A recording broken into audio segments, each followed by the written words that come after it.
The following is a paid program and does not necessarily reflect the views of WCPT, NewsWeb Radio Company, or its affiliates.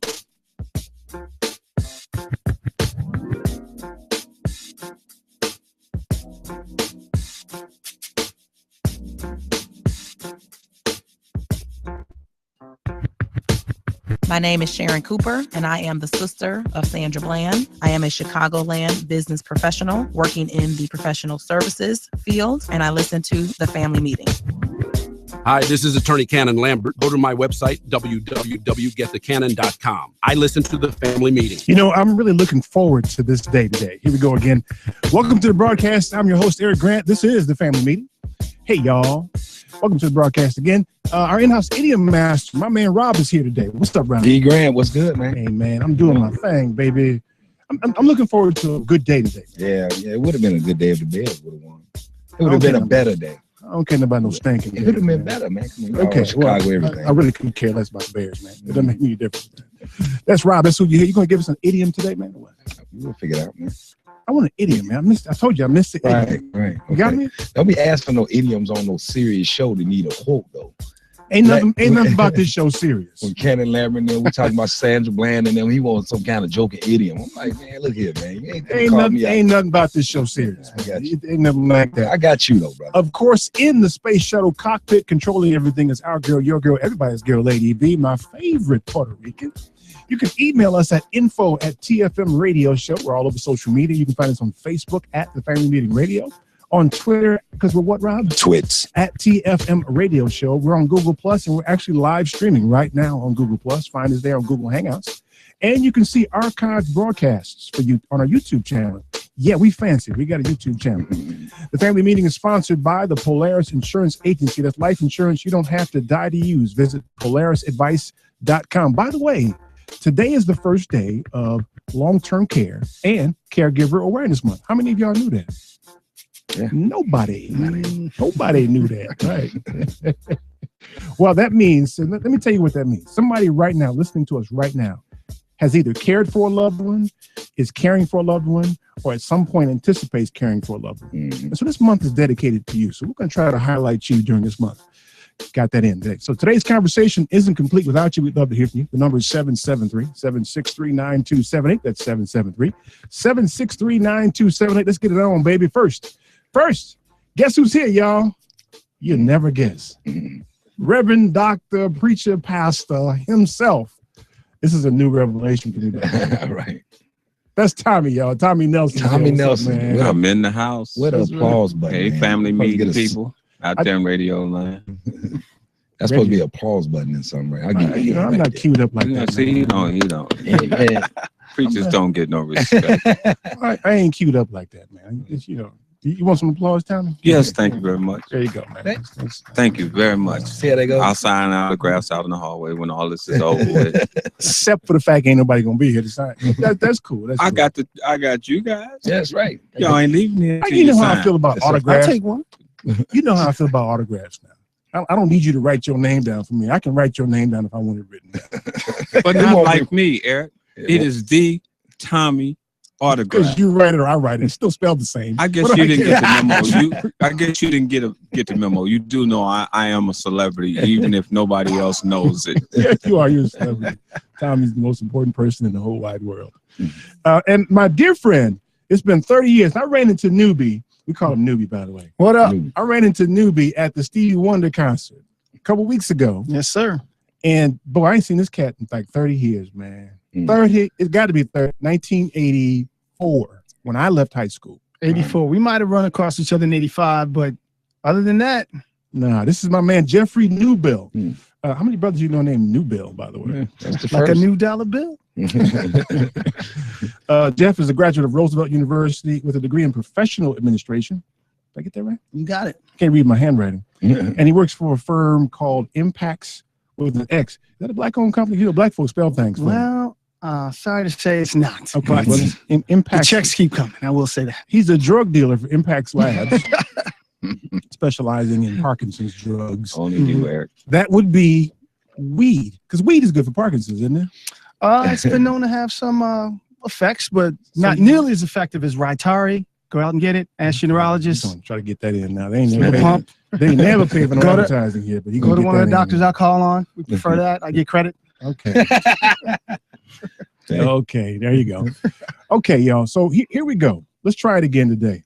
What I've been trying to do this week is to unpack, and I mean that, unpack what went on in South Carolina.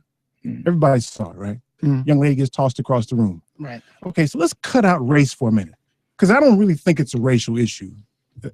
There's a racial aspect to it, but any 16-year-old girl, white, black, Hispanic, or whatever, should not get thrown across the damn room. Okay. Is that a fair statement? But Tommy thinks, because he's a good Reverend Dr. Pastor, that some people need to have their ass thrown across the room. I know that. Right, Tommy? Spit it out, man. I'm just here so I won't get fined. But if you unpack that, and okay, so there's one side of it that I know Tommy subscribes to, where the young people need to have a respect for authority and leadership and blah, blah, blah. Okay. I get that. I get that. And it's been rumored, I don't know if there's any accuracy to it, that she had some family issues, deaths in the family, orphan, living in foster home, something like that. And I don't know if it's been confirmed. If it is in fact, somebody shouldn't have told, because that's supposed to be private information. Right. So who knows, right? So if she should have behaved, I get it. I get it. A lot of kids should have behaved. It is the escalation of the situation for what was going on. She wasn't wielding a knife. She wasn't. You had something to say now. Now you got something to say, huh? Well, let's just do it like this. There's certain conversations that I just am absolutely quiet on, and this is one of them, because unfortunately, we don't want to just accept reality. And the reality of the circumstance and situation is not me saying it, but absolute facts. We live in two Americas. It's just simple as that. You can call it what you want, white folks, black folks, green folks, Martians landed, but hey, when you see what was clearly seen in there, it was totally unprofessional, totally unnecessary. This is a child. This is a grown-up. Same thing with the officer that beat the crap out of the woman out on the expressway. It's just another day in a place called Hate America. That's all. Yeah, the way I see it too, I see it both sides, as you point out. Number one, as a parent, you know, you look at your kids and say, when they tell you to get up, you get up. You listen. You've been told what to do. Right. You know what I mean? If they were in your house and you said to your son or your daughter, get up off the couch and go upstairs. Right. And they don't do it. Or you say, put your phone down. And they don't do it. I know what happens in my house. I know how that's handled. They might have got snatched up. But when you're in a professional situation like that and you have a fiduciary duty to those students to keep and protect them, how are you protecting them if you throw them across the room? Right. You know, so I think, you know, it was a overstepping of the bounds. He definitely probably could have found a better way to still come across with the same result. It really did go from 1 to 100 real quick. I mean, it went from the way the story is told, and they're gradually leaking the story out gradually now. So the teacher wanted her to put a phone away or something innocuous. And so the teacher called the principal, who's a black guy, by the way. He's the black guy, apparently, that you see in the video, standing there watching this hulky white man throw this black girl across the room. Now, I really kind of racialized that, I know. Yeah, you did. I did. I loaded that one, I know. But still. You meant hunky, like the Incredible Hulk, right? Not hulky. Oh, hulky. Yeah, I didn't. H-U-L-K. Right, you got to say it clearly. Yeah. That ain't what Well, by the way, they said he was bench pressing like 600 pounds. Right. If you're doing that, you're on somebody's steroids. But that aside, right? So why does it go from the teacher not being happy with the student not following orders to the principal additionally not being happy to the principal then calling a police officer in to toss her across the damn room? What about skip you, don't you get? I mean, how many times do I have to come on the airwaves and clearly point out a clear narrative that's in this country? Yeah. Yeah. It's clear. I mean, Tommy, don't do that yet, man, because you're skipping ahead on me, man. I hear you. It's clear. I want to hit the racial aspect in a minute. I just want to make sure, racial. Because this is what's amazing to me all week long. I've been listening to people who have both sides of the argument, who thought that she should have been tossed across the room, and people who, like us, think she shouldn't have been tossed across the room. And I have, stop shaking your head for a minute, man. Tommy's shaking his head. Listen, I want to understand, and I think it's crazy for anybody to think that she should have been tossed across the room. But I wanted to understand where that comes from, because I think rooted in that is where we have a communication divide in this country. It is the same divide. I was in an office the day that the OJ verdict came down. The white folks were on one end of the office and the black folks were on the other end. There was a upset on one end and a hooray on the other end. Can you know which ends it was? Exactly. Right. But these were two groups of people looking at the same exact thing with a completely different reaction. And that's why I'm confused how some people could feel that's okay to throw a little girl across the room. I want to understand. I really want to understand that. I want somebody to call, or if y'all understand better than I do, to help me understand why it's okay to throw a little girl across the room. Well, it's not okay. It's not okay. I don't see it's okay at all. But some people think that. That's my point there. Yeah. There's people that think a lot of things that are crazy. Yeah, like the aliens gonna land. But I want to understand it, though. UFOs, I heard they already did it, extraterrestrials. right? Didn't they already? Call me now, Miss Cleo. A lot of people. I want to understand it, and y'all ain't gonna be able to explain it to me clearly. Because there's nothing to it's nothing to understand. I mean, you had a video, guys saying, I can't breathe. They didn't stop choking him. Nobody went to jail. See, you keep, you know, the sad part about it is it's easy to throw in the so-called racial element. That ain't what we talking about. What we simply talking about is laws. We're talking about humanity. We're talking about how you approach a circumstance in a situation. And since the last time I checked on all the social medias, I ain't seen no other kids getting flipped around 360 degrees in a desk. It leads me to believe a simple narrative. Skip you. So let's just say that this little girl's name was Heather, and she was on the cheerleading team, and she had blonde hair and white skin. How would the world have reacted then? Yeah. To her being tossed across the room? And you can say, would it have happened at all? Yeah, I'm posing that question. But see, every time you pose that kind of question, then the side that believes that was the case says, well, you know, it happens to all of us. Which ain't true. It is an absolute clear narrative. I don't know why. But it ain't though. It is clear. It's clear to you and me. It ain't clear to some people. It's clear to other people. They just say, hey, they don't want to deal with it. See, it's easy to compound the facts. It's easy to layer it over with this and that and that and the other. But this is a kid. She wasn't in she wasn't in jail. She wasn't in a school for disturbed children. She was in a classroom. And it's not like he was threatened. She wasn't threatening him. She wasn't posing not physically imposing. Posing a threat to him or the teacher. But it is it's an underlying, I would say, a premeditated thought process that goes against young blacks, period. Now we know that part, right? Let's not do that, Chet. I hear you, but let's not do that, Chet. When are we gonna do it? Let's do that the second. Well, let's do it the second hour because I really think that. You remember there was a scene in a movie called A Time to Kill. Remember that movie? Yeah. Samuel Jackson. Okay. And in the closing argument, you remember what's the actor's name? Whatever his Matthew name. McConaughey. Matthew McConaughey. He told the story of a bad little girl, and he made the jury say, "Now imagine she's white." Okay. Right. And that's what I've been trying to do for these people who I think are crazy, quite frankly, that it was okay to throw her across the room. Imagine if that girl was white. Okay. How would you feel about that? I guess it must be the same imagination when the police pull up on Jameer Rice. I guess that's the same imagination, right? I mean, I guess it's the same imagination, man, for an individual who has a car crash and they go down the road asking for help and they get shot by the police because somebody calls and said there's some black people outside my house. See, it's not. It's a narrative. And when you don't want to accept that it's a narrative, then that's why we keep going round and round. Hey, I wouldn't doubt if the way social media is working now, probably before we get off the air, something else. And it's a sad narrative because see, this ain't about white and black. This is about laws. Period. Right. This is a police officer who supposedly serves and protects.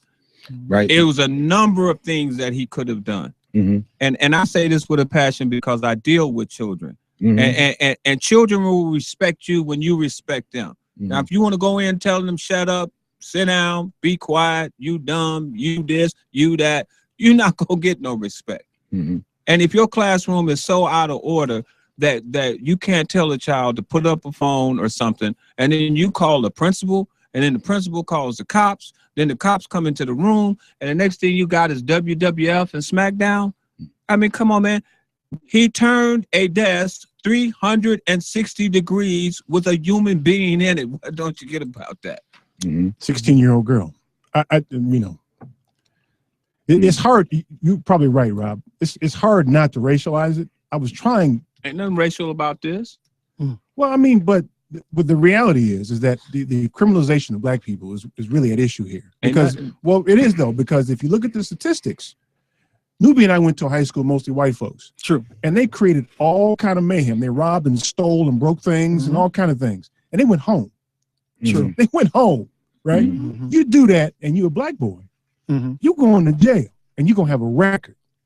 Or even driving, driving back then. I remember, your parents had a nice car, so did mine. I used to not want to drive the car. I can't tell you how many times I had a DWB. Get pulled over. Driving white black, Yeah, exactly. You know what I mean? Like, looking at you like, you seem awful young to be driving this kind of car. And you can't unwrap the statistics without pointing to that. And so when you look at the schools and the penalties that are applied to students in the schools, when you're a person with a brown costume, the penalty is harsher for the same activity. I posted something on Facebook earlier where you had some kids at some white school, Dartmouth or whatever, and they were rioting. Well, the police backed off and just monitored it. Right. They'd have come in there with your ass and started busting you in the head with sticks. You know that. But I'm supposed to be a fool. No, that ain't what, that's not how it works. You don't even have to go that far. Look what just happened. What was it this summer before last, when the kids got all out of hand down there on 31st Street Beach, and some of the police officers was actually injured in scuffles and stuff. None of the kids got shot down there. None of them got their heads busted. Oh, wait a minute.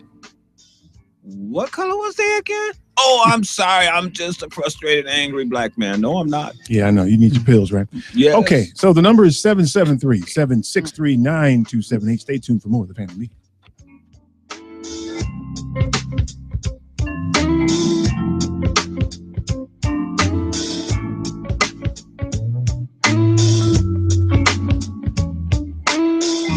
This is Rodney Harrington. Keep listening to the Family Meeting. Imagine a job where someone cares about you, your family, and your coworkers, and will sign a contract to that effect. That is what a union actually does for you. We've all heard the bashing, the insults, and hatred directed toward unions by powerful political elites and wealthy business bosses. For more information about your job interests, call SEIU Local 73 and ask for Tim Ball, 312-787-5868. Again, that number is 312-787-5868. The name of my business is Mrs. Indecent Exposure. We are an intimate aromatherapy, massage, bath, and body shop. We have the best aromatherapy, bath, and skincare products available. You can find us in Chicago and on the World Wide Web. We're located at 6916 West North Avenue in Chicago, 3 blocks east of Harlem Avenue. 773-417-3223. Mrs. Indecent Exposure, MRSNDEXPO.com. We have products that can change your life. Really? Sound like a big promise?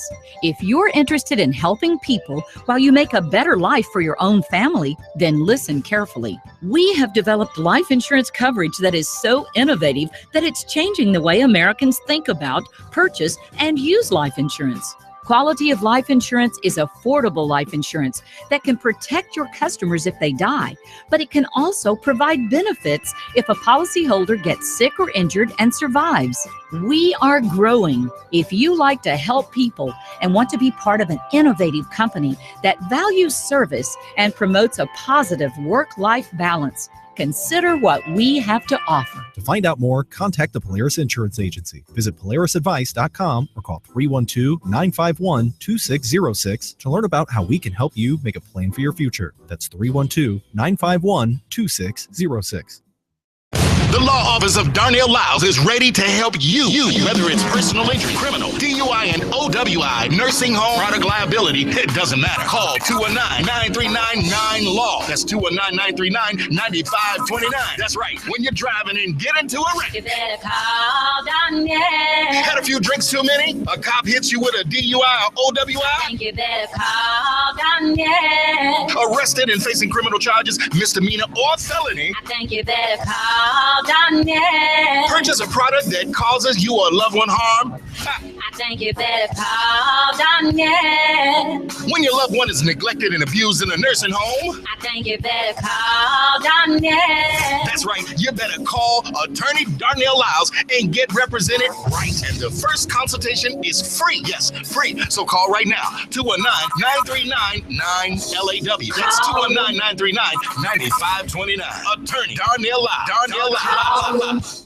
Okay, listeners, get ready for the $80,000 question. How much does 1 year in a private nursing home cost today? If you guessed $80,000, you're almost right, according to the Genworth 2012 Cost of Care Survey. In fact, depending on your location, it can be even higher. And while more than 70% of us will need long-term care at some point during our lives, most of us have no idea how we'll pay for it. Agents with the Polaris Insurance Agency can help. Contact the Polaris Insurance Agency for free information that can help you make a plan. Don't outlive your financial resources. Call the Polaris Insurance Agency today at 312-951-2606.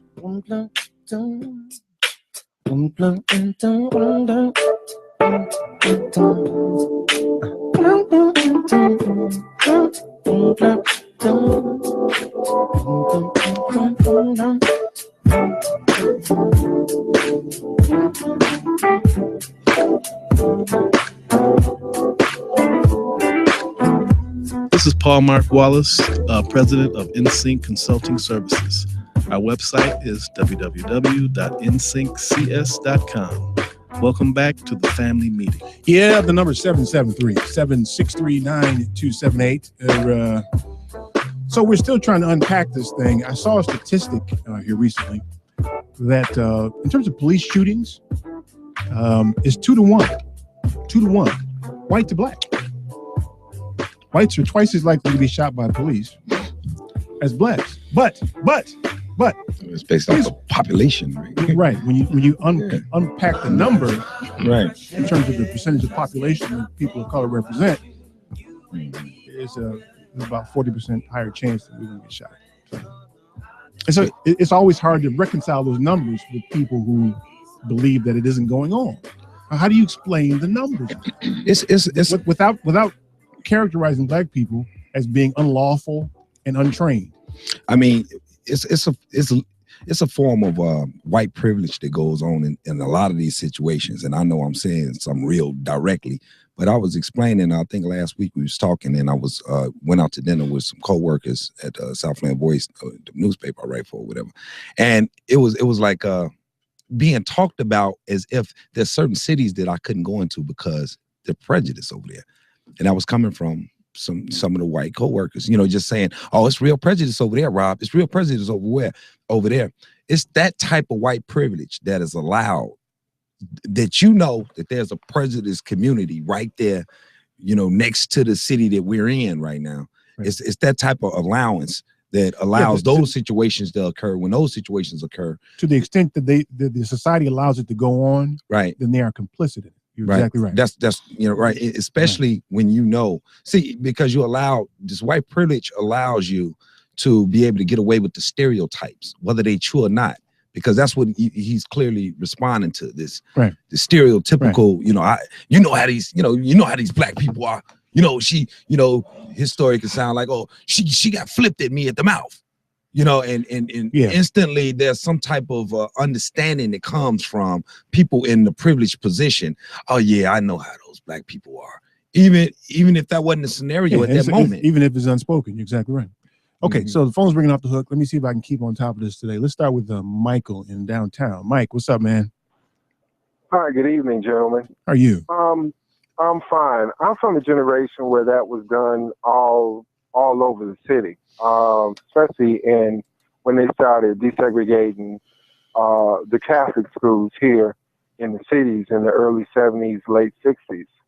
So what I saw on that video reminded me of how some of my classmates that I knew from grammar school who went to some of these schools and helped to integrate them, how they were treated, how they were put out. Mendo, Mount Carmel, De La Salle, I can go down the line. In any case, I said all that to say this. Our children are being systematically brought from the schools to prison. And it's what is called desperate treatment, which is a civil rights violation. This girl's civil rights were violated, period. The man that was standing there that was a teacher who did absolutely nothing is at fault. The principal is at fault. Clearly, this system, at least that day, had failed this young girl. Mm-hmm. Now, her arm is broken. I understand her arm is broken. I also understand that she was a special needs student who was a ward of the state. So clearly, they fired this man to cover themselves in terms of liability. Well, that's an additional violation too, by the way. If you know that she's a special needs student, right. That's an additional violation. I don't know if the story's been corroborated, not necessarily so. Wait a minute, not necessarily so. And look, all schools are not. They don't have the same statute. All schools are state administratively ran, not federal government. Even though the ADA is a violation on a federal basis, you're right. Yeah. But what I see happening here, or there, I see happening here, not necessarily with the physical violence, but the blatant segregation of resources. Sooner or later, when you ask the question, how do we keep this from being a race issue? Well, you can't. That's the bottom line. And I would like to remind you all and some of the audience that, when Harriet Tubman was freeing the slaves, she had to pull a gun on some of the slaves to keep them from going back. So until we deal with our consciousness, our whole mental frame of mind, and believe what we see, believe what we hear, believe what our senses tell us, we are going to continue to be mentally confused about situations that clearly affect us in an adverse way here in this country. Yeah, that's my comment. My man, Mike, thanks, man. Appreciate it. Anybody want to follow up on that? He said it all, didn't he? Yeah, he said. Yeah. Let's get Bob in Michigan. What's this? Michigan, Indiana. Hey, Bob, how you doing, man? Oh, not too terrible bad. Well, you got to understand, I have to look at this from a single-celled honky Hoosier hick direction. Okay. I love you, Bob. Okay, my man. But everybody, let's go to class right now. Until this thing happened, how many of you or people you know knew the name of that school or the town it was in? I don't even know much about South Carolina, to be honest with you. Never been there. Had that officer not used that child, because that's what she is, as a virtual hula hoop, for whatever reason, this would not have gotten worldwide attention. Mm-hmm. Which tells me whatever she did, and obviously she made a mistake, but that is so far down on the list of what's wrong that I agree. Frankly, it almost negates any guilt she has in it. I just But does the punishment fit the crime? Is the question? I think that's what he's saying. Right. I'm not sure if that's what he's saying. I didn't hear that. Bob, no. I think what we hear you saying is that the punishment that she did received something doesn't fit the crime that she committed. Oh no, yeah, the punishment was almost on a planet to me. Yeah, I agree with you, and that goes. This is where the race thing is not. It's relevant, but not so relevant because any 16-year-old girl shouldn't be tossed across the room. There's nothing a 16-year-old girl could do short of wielding a shotgun to be tossed across the room. Now, it is South Carolina. She was black, and it was a white officer. Mm-hmm. It does make you do have to wonder, what, at least. You're not so big a honky Hoosier, man. You're okay. Oh no, I weigh about 200 and stuff. I'm pretty. Hey Bob, when you mean you gotta wonder what? She was in South Carolina. You do gotta wonder. You gotta wonder what? What do you gotta wonder? Oh, here again, as like I say, a simple machine. I'm thinking, there has been trouble down in that area historically, and From who? Bob, From say who? that again. It's been what down there in that area? What historically? Well, it's a way down. Is not history. Is not history your story?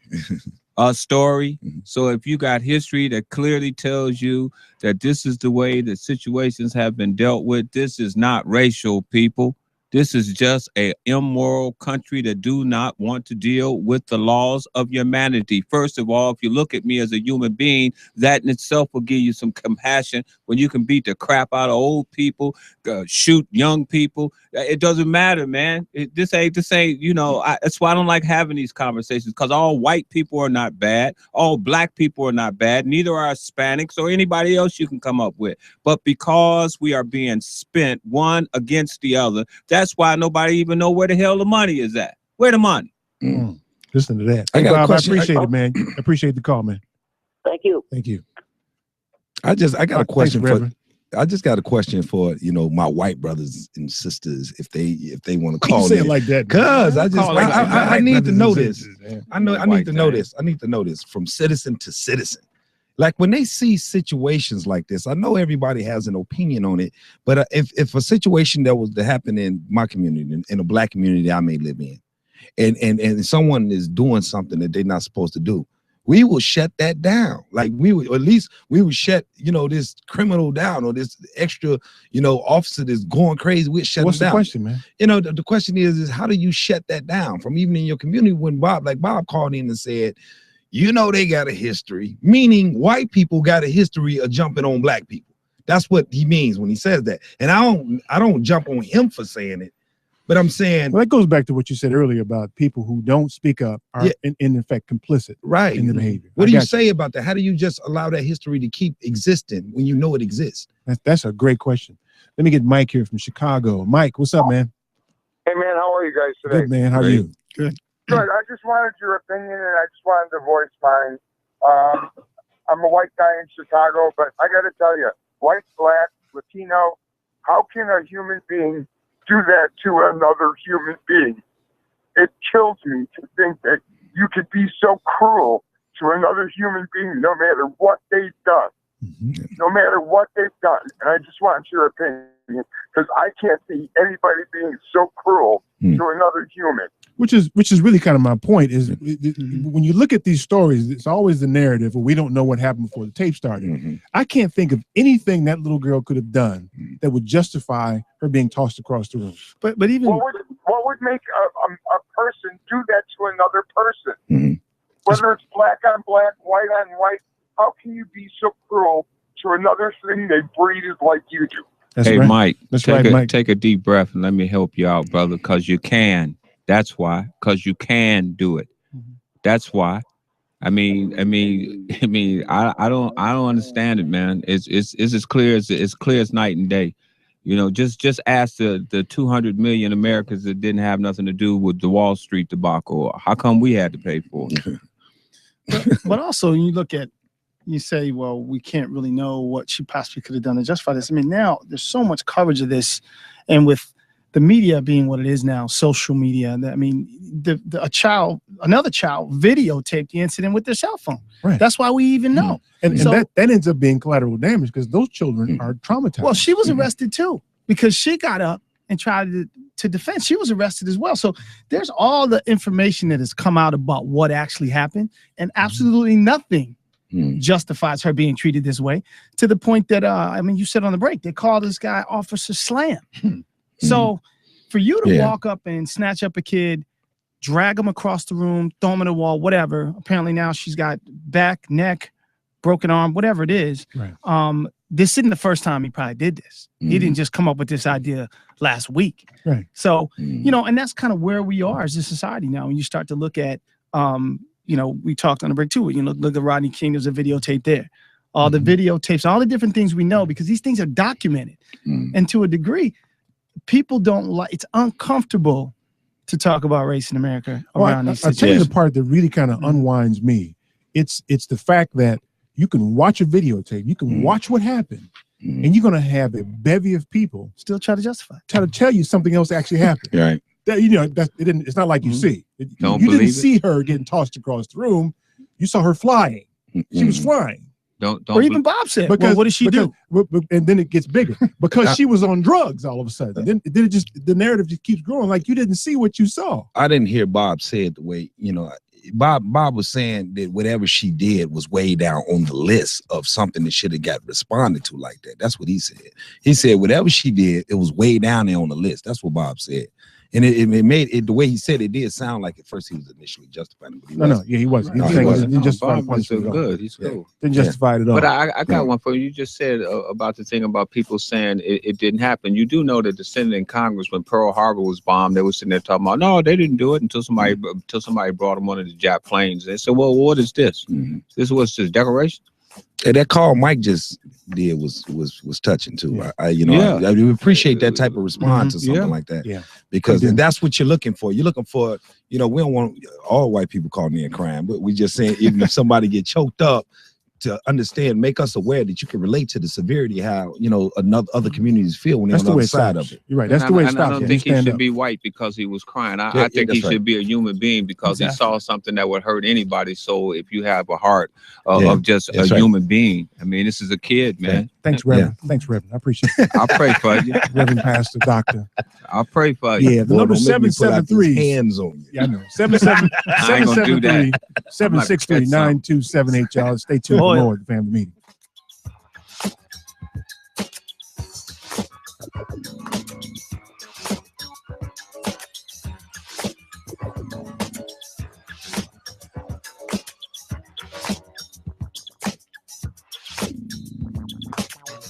This is Lila, Eric's daughter. Keep listening to the family meeting.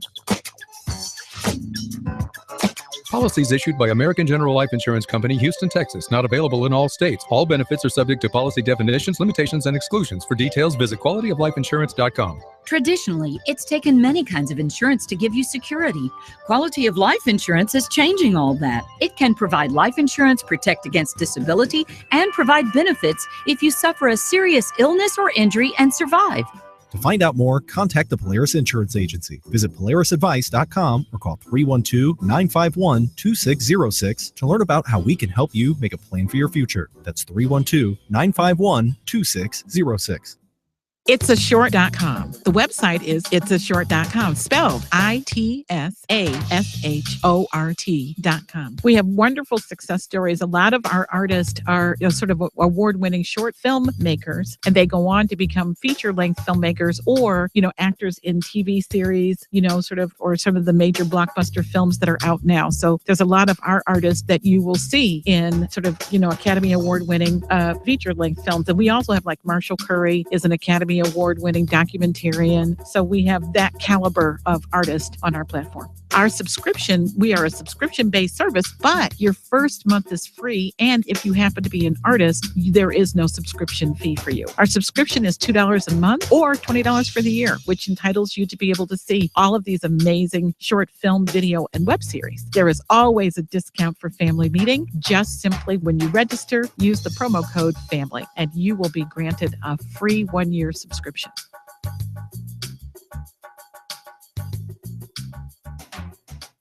The Howard University online EMBA is tailor-made for busy professionals seeking a competitive edge in business and government organizations.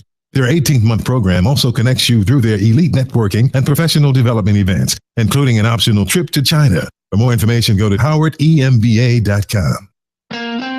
Are you one of the 78% of Americans who'd like to speak with someone about a long-term care plan? Did you know that only 16% have had that conversation?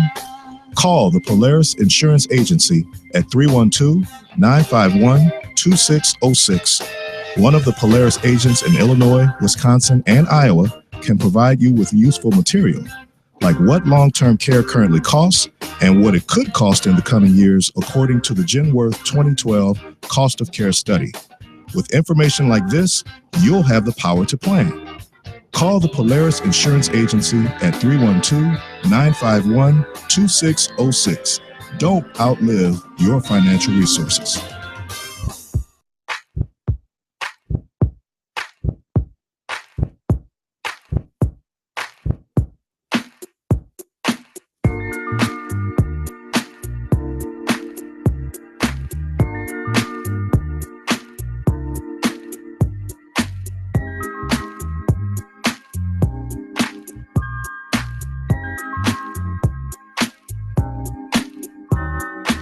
Hi, this is Vanessa. I'm Carmen's daughter. Welcome back to the family meeting. The number is 773-763-9278. That's 773-763-9278. Let me see if I can stay on these phones so I can stay on top of them because I want to hear from everybody today. This is Anthony in Milwaukee. Ant, what's up, man? Hey, how you doing, fellas? I'm good, man. How you? All right. I just had a couple of quick points. One is I do believe that there's an effort, and it's probably been that way for many years. It's probably just not becoming clear to us, which is, to try to criminalize our black youth.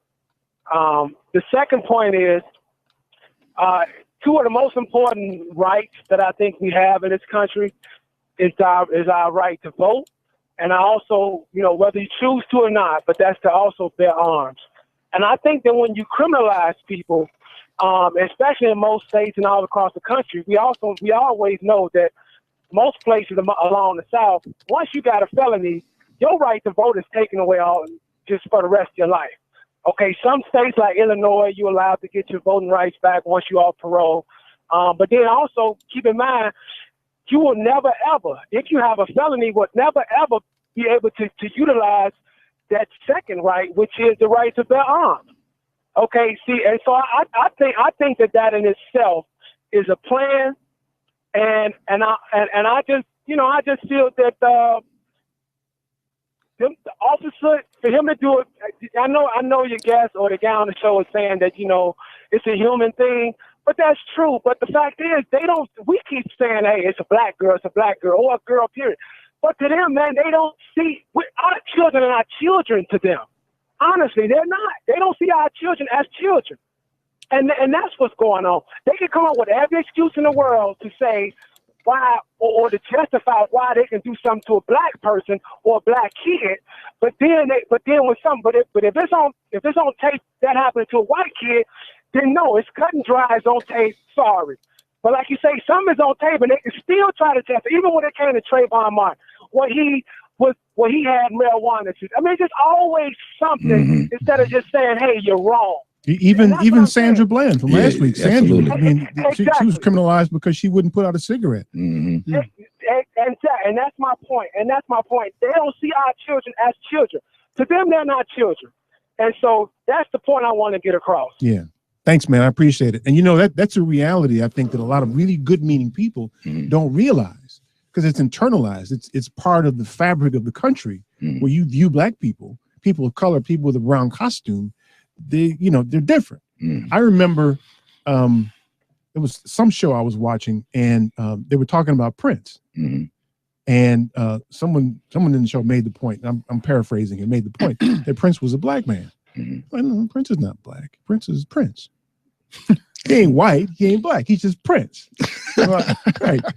Well, you ascend to a different level when your economic level changes. So it applies the same to black people. Because Michael Jordan ain't black. Michael Jordan's Michael Jordan. He transcends race. Right. He transcends race because he got money. So part of it's economic, to be honest with you. Absolutely. That's just me. Let's get, Tanisha's calling from Michigan. Hey, Tanisha. Hey, how are you? I'm good. How are you? Good. Thanks for getting my call. I'm listening. I looked at the video and I don't agree with. Now you're an educator too, by the way. For context, you're an educator, right?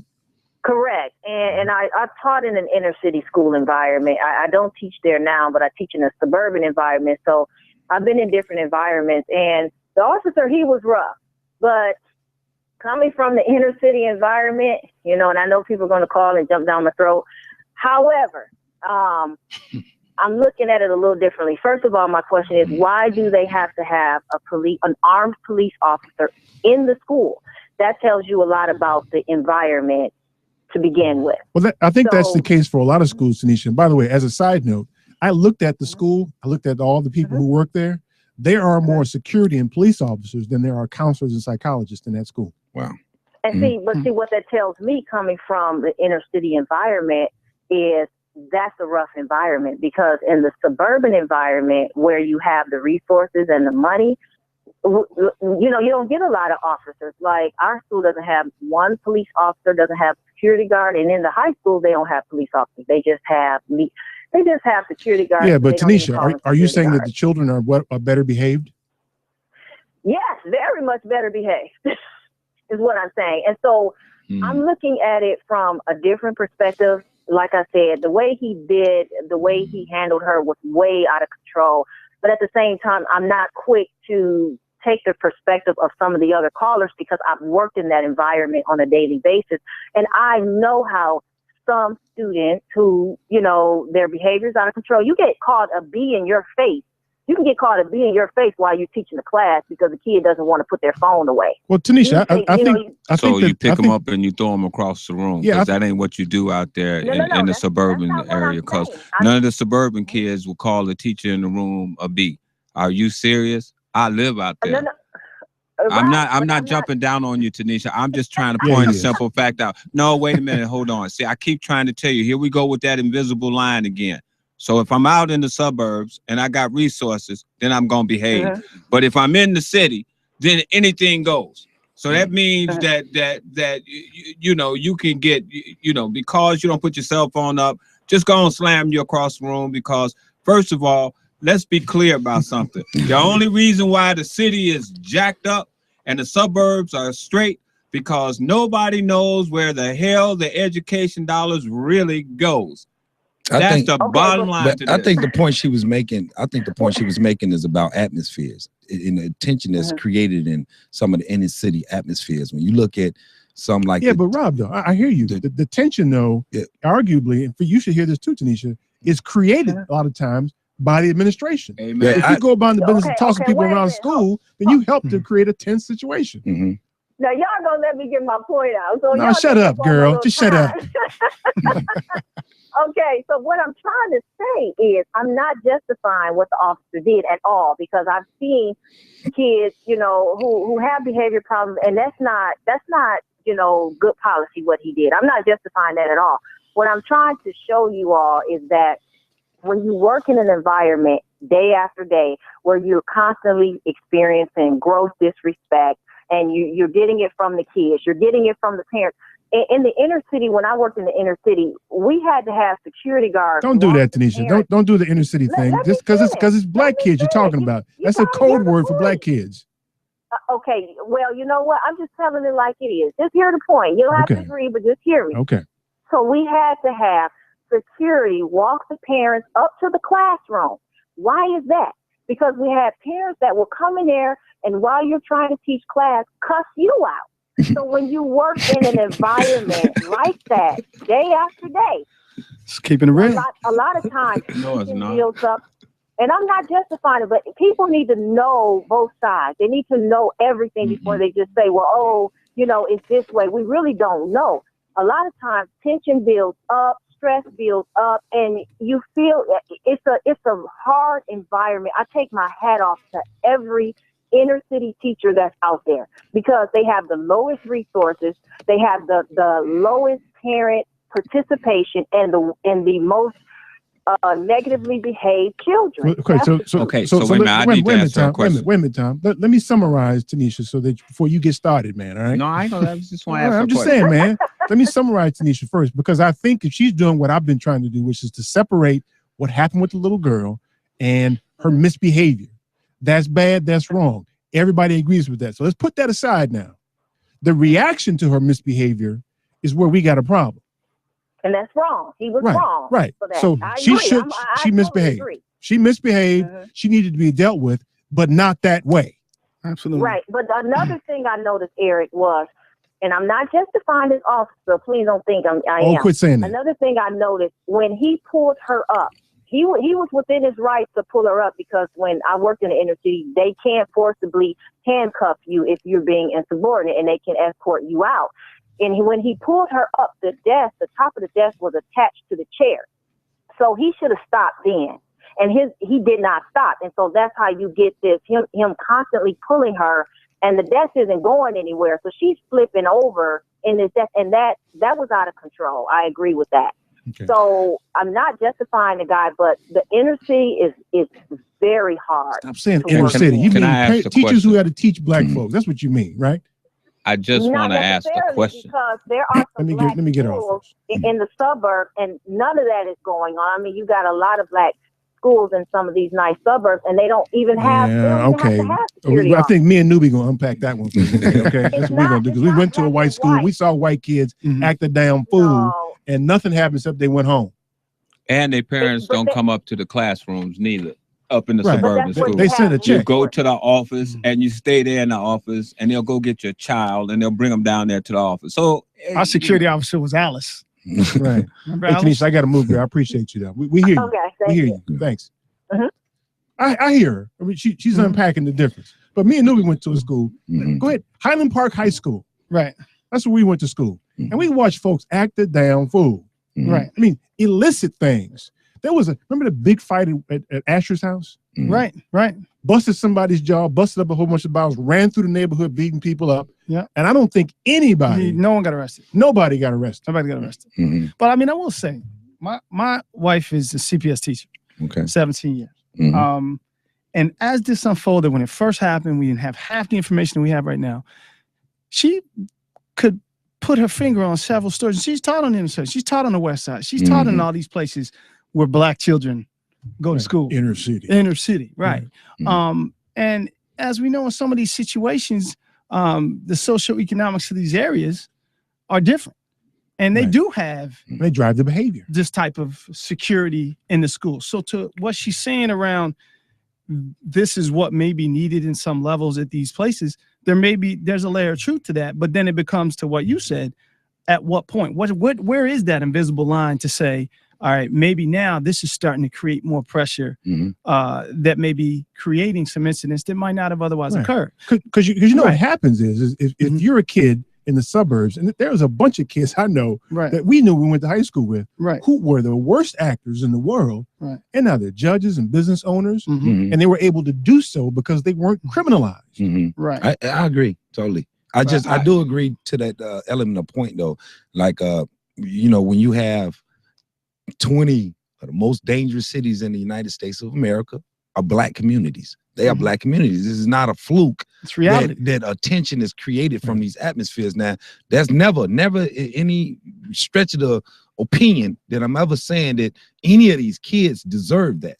But what we do got to recognize is we all got a responsibility to go into those communities and to make sure that we can create a different atmosphere that's creating that tension. Right. When they're interacting with other nationality or other races that, are not really familiar with it, to the point where they don't know how to respond and react to it. They don't know how to respond. But now, there's a problem. And see, the problem with this inner city stuff with these schools, unfortunately, I was in the inner city schools when the inner city schools were absolutely immaculate. Some of the top schools were in the inner city. The more the community went to hell, the more the school went to hell. So I'm just trying to break some simple things down to you. I mean, we can put 500,000 men and women in the middle of the desert and fight mechanized war. But you're going to try and tell me we can't handle little Bobby and Susie up in the school? Really? We got the wherewithal to do the things that we need to do when we want to do them. These inner city communities and stuff have been destroyed on purpose. This education thing has been destroyed on purpose. It's clear. You don't have to believe me. I know I sound passionate and angry and all the rest of it, but see, I deal with facts. I don't deal with just making comments that I don't know nothing about. And if you look at the facts, if you look at these communities, you'll clearly see that these communities have a design destruction element implanted. Thank you very much. I approve this message. That's Reverend Tommy, baby. Tommy Nelson, baby. That's right. Our guest today, Tommy Nelson. You know him. Tommy's Tantrum. He's in the house today. You going to give us a tantrum top of the hour? I don't know. Probably. You got it all stored up in you. And Jeffrey Newbill. What's happening, people? Buddy, my man. I tell you what, We're going to do some news and come back from that. Maybe Tommy's got something for you. Stay tuned for more at the Family Meeting.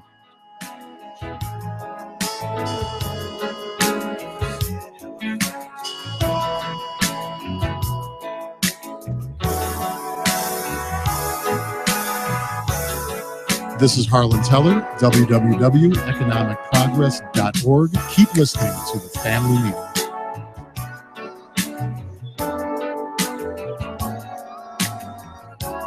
Do you have a pain that won't cease? A health issue that's not getting better? It may be time you visited Health on Earth Wellness Centers. With over 20 years experience, 4 Chicagoland locations, and patients that range from 2 months old to 93, Health on Earth Wellness Centers are fully prepared to meet all your chiropractic needs. We have state-of-the-art facilities in Crestwood, Tinley Park, the South Loop, and Naperville. Don't let being healthy be your last resort. Make it your first choice. Make an appointment today at healthonearth.org. That's healthonearth.org.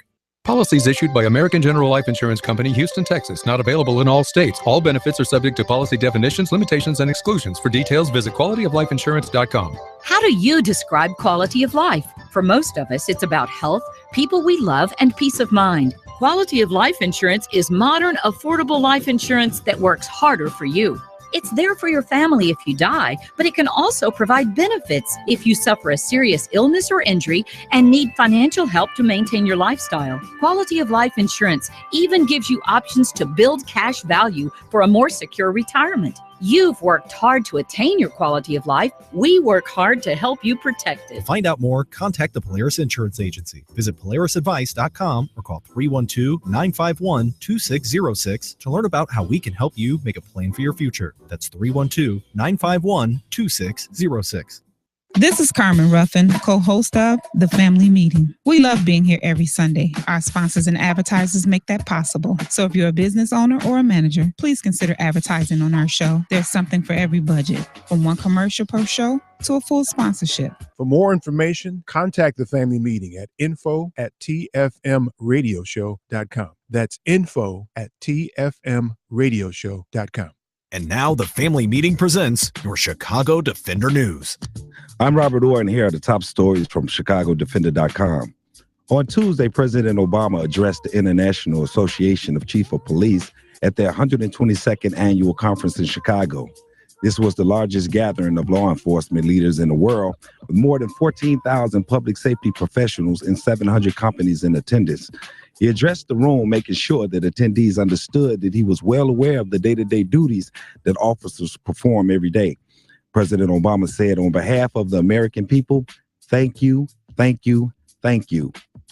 Students at Spring Valley High School in Columbia, South Carolina, staged a walkout in support of Fire Deputy Ben Fields, who assaulted and arrested a student for allegedly refusing to leave the classroom. Fields was fired on Wednesday, even though Sheriff Leon Lott placed some blame on the girl's shoulders and claimed that racism didn't play a role in the incident because Fields had been dating an African-American woman for quite some time. Less than 10% of the students and Principal Jeff Tamani, who had been identified as the administrator in the video, who stepped back as Fields flung the girl across the room, agreed with him. President Obama will receive a budget and debt deal from Congress that serves as a financial blueprint for the next 2 years. The Senate voted 64-35 for the new plan. Both Democratic and Republican representatives joined forces to bring the deal to fruition. This budget agreement accomplishes two major priorities that Democrats have long supported. It promotes economic growth by providing relief from damaging cuts for 2 years, and it ensures that we invest equally in the middle class. And the Pentagon also noted and said the state Senator Minority Leader Harry Reid, under the plan, the debt ceiling will be raised until March 2017. The deal will establish the budget for 2016 and 2017 fiscal year. There will be nearly $80 billion allocated to both military and domestic programs. The Nigerian military on Tuesday announced a win in a fight against extreme terrorist group Boko Haram, saying that they freed more than 300 kidnapping victims and raids against the group's camps. Most of those rescued were women and children. It is unknown if any of the young women are victims of the highly publicized kidnappings of hundreds of schoolgirls from secondary school last April. The mass kidnapping sparked the hashtag Bring back our girls. At least 30 Boko Haram members were killed in the raids. Also read or watch at ChicagoDefender.com about white people offering helpful tips on how blacks should behave around cops. HBCU alumni fare better than black graduates from other universities and assaulted Spring Valley. What you need to know, protect your teens' rights. For more of these stories and other up-to-date news and get your weekly subscription, visit ChicagoDefender.com. Also sign up for Chicago Defender Daily Digital Newsletter. I'm Robert Orr, and this has been your Chicago Defender News. We'll be right back with more of the family meeting.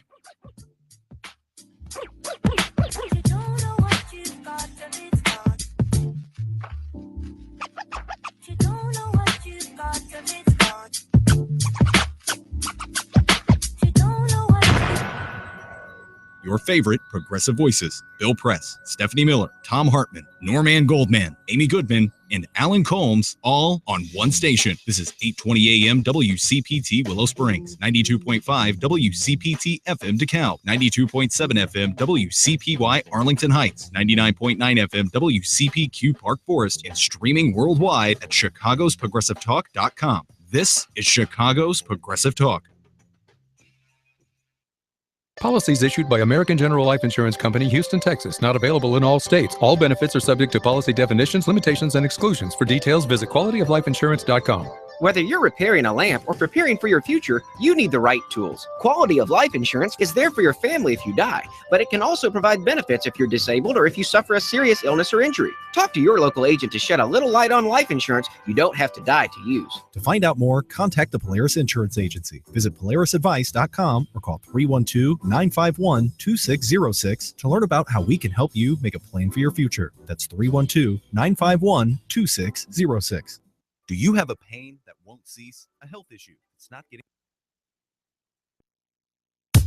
I know I can't afford to stop for one moment. That it's too soon to forget. I know I can't afford to stop for one moment. That it's too soon to forget. Hey, this is Stephanie Miller. Be sure to tune into my show Monday through Friday, 8 to 11 a.m. But right now, keep listening to The Family Meeting on Chicago's Progressive Talk, WCPT, AM and FM. So the number is 773-763-9278. You know, I think based on the discussion we had during the break, I think Tanisha was onto something. I mean, she was trying to differentiate between inner city kids, schools with lots of black kids. We're going to just go there. Right. Can we do that? Well, you could say you could throw brown in there too. Okay, brown costumes. Kids, you know? Schools where most of the kids have brown costumes. So let's go there. Okay. Right? There's a difference. And so Newbie was pointing to a story about Harper. Tell us about that story at Harper. Yeah, it was a podcast that, my wife hit me to because I have a lot of window time, my job. I drive a lot. So, looking for things to listen to. And it talked about they followed for about 6 months Harper High School in the previous year, 2013. I believe it was 29 children were shot in or about, not necessarily in the school, but in the neighborhood around it, and the effect that it has on the students that go there. And, that becomes sort of an offshoot of what they're dealing with inside of the building. Because when you look at it from a standpoint of if, Tommy gets shot and he's my man and he's my classmate, and how is the school cope and deal with that kind of thing? It's an environment that clearly we didn't see at Highland Park. They made him run around doing stuff. She's having parties, but wasn't nobody getting shot. Mm-hmm. How many of our classmates had a gun? Right. None of them. So there's that we knew of. That we knew of. But right. I'm saying it's an environment and a situation that you can't just not address that as being fundamental to what's going on also. Now, I don't know that this school in South Carolina clearly didn't have as an extreme environment as they had over in Inglewood with this particular school in that particular year. But that, again, facts are your friends. I tell my kids that all the time. Mm-hmm. But Tanisha made a point, though, about the necessity for more security. And that seems to be often the reaction to schools that have these problems. And so kids like this young lady do not react that way unless something is going on. I mean, Newbie was pointing out to Tommy's kids. Your kids would never do that. Mm-hmm. At least not in front of you. If you hear about it, they got problems. Or behind my back either. Right. Our kids wouldn't do that. Right. And if they did do that, something went wrong. There's culpability in terms of how you're raising your kids. Right. Because the implication is that we raise our kids different than they do in the suburbs or different than white folks do. Well, one of the key things she said was about participation. And I remember living in Chicago Heights, and my Wilson School was going to Wilson School, and that's what you had a lot of lack of parent participation. One of the guys I knew started a little program inside the school, set up computers like a little cafe where parents who didn't have jobs can come in and fill out their application as they bring their kid to school, trying to create a participation that wasn't necessarily on the curriculum. And that's big when you're talking about how, of course, Tommy kids wouldn't respond like that. Of course, Jeff kids wouldn't respond like that, or yours or mine, because we participate, we raise them. We're raising our children. But I think that's the case for a lot of kids in our community, even the ones that act out. Meaning what? I mean, something happened. There's something else to it. There's And something maybe else it's to environment, maybe it's a bad home situation, whatever it it is. It's not endemic of black people to not raise our children. It's not an epidemic. I don't think that y'all probably can. It is an epidemic in a lot of black communities. But it's not though. I think the parents are doing. So you said initially, by the way, that the parents don't participate. Right. Well, it's because they're working. I mean, they ain't sitting home watching TV, not going to school. Hey, mama, please forgive me. Please forgive me, my mother. I'm gonna give my example. My mother never went to a high school graduation, and she got 5 kids. That's a part of the epidemic. I agree with her though, because you're supposed to graduate from high school. Well, I mean, at least, no I mean, big deal. but you understand what I'm saying. I mean, at least, let me celebrate. I got you. The mandate from getting to the next point or I something. got you. I got just you. the I got you. participation, or or my father for that matter. When I think about it, I'm just saying. But my point is, that's the epidemic in the participation. But your mother raised you though, didn't she? Yeah, she did. She taught you And how I to love behave, my mother. right? She taught me how to be independent or whatever. So not going to school for your graduation is not raising you. But my point is, there's a problem when that support is not in place in those kids' life. There's a problem when issues. But I don't think that's the case though. What do you mean? It's not I the case? don't think that is endemic. I think there are isolated cases, but something happened. No, you look at the black communities. Look at the black communities in the No, United States. I refuse to do that. Look at the black communities we're refuse to. talking about. We're not talking about all black communities. Just look at the ones we're talking about. That's what I'm saying though, Rob. That's it- what I'm saying though, Rob. I'm saying that if you isolate certain communities, there's a problem in the community. Okay. But I don't think it's endemic that black parents aren't raising children. But I think I think you it's painted with a broad stroke, so you can't do that. I agree. I agree, and I agree exactly what I think. I'm saying what you're saying too, in that we're looking at certain environments that have certain socioeconomic conditions, and you can take it away from just saying just black kids or Hispanic kids or poor kids or whatever you want to call it. In certain situations, they're in environments and neighborhoods that lend themselves to violence and crime, and that has an effect on the kid, and that has and where is that coming from? Regardless of what the parent does. Well, no, not necessarily. Well, the parent in some situations, like for instance, the Harper High School example, the #1 kid in that class that they interviewed, he basically went home every day after school, ran the gauntlet, got home, and didn't do nothing. Oh, wait a minute. Did you forget to mention that the First Lady of the United States of America came to the school because this kid was a valedictorian?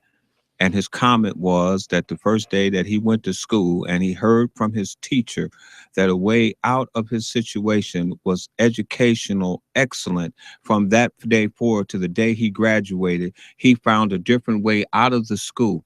And he went on. Now this kid has wrote his own ticket. It is also called personal responsibility. Exactly. Just because somebody else is raising hell, I don't have to raise hell. Okay. You don't So have to partake in I it. mean, this whole narrative again, I keep trying to say to people, is pretty clear. When you start looking at, have you ever even been around Harper High? Because I have. You ought to see the community. Who you asking? It looks like Beirut, man. So I'm saying I use the it- term war I mean, zone. the school is sitting and almost in a 360-degree diameter circle around it is nothing but vacant houses, boarded up houses, Okay. everything that you possibly could imagine to say to a kid, well, what do I have to look forward to? So if it's not in his heart and mind. So pair that though. Let's just say you have a child in that school who has a parent that is trying to instill as much as they can, and the kid has to go to school in that environment. So now you've got competing masters, and sometimes the negative wins. But it doesn't mean the parents aren't raising the children. Well, let me ask y'all a question. Let's ask this question directly. If a neighborhood is bad or destroyed, regardless of economic whatever, if a neighborhood is bad, would you agree or disagree that that neighborhood is bad because there are no stand-up men in that neighborhood? Man, if you ain't got a job standing up there to look at you and laugh. That's what makes bad neighborhood. Men are the ones make bad neighborhood. Men, it's the men in the neighborhood.